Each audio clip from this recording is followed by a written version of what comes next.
Danas sam u divnom Maksimiru. To je savršeno mjesto za doći se rashladiti kad je u gradu vruće.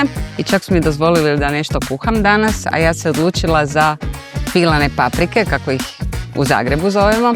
U drugim dijelovima Hrvatske vjerojatno su više punjene.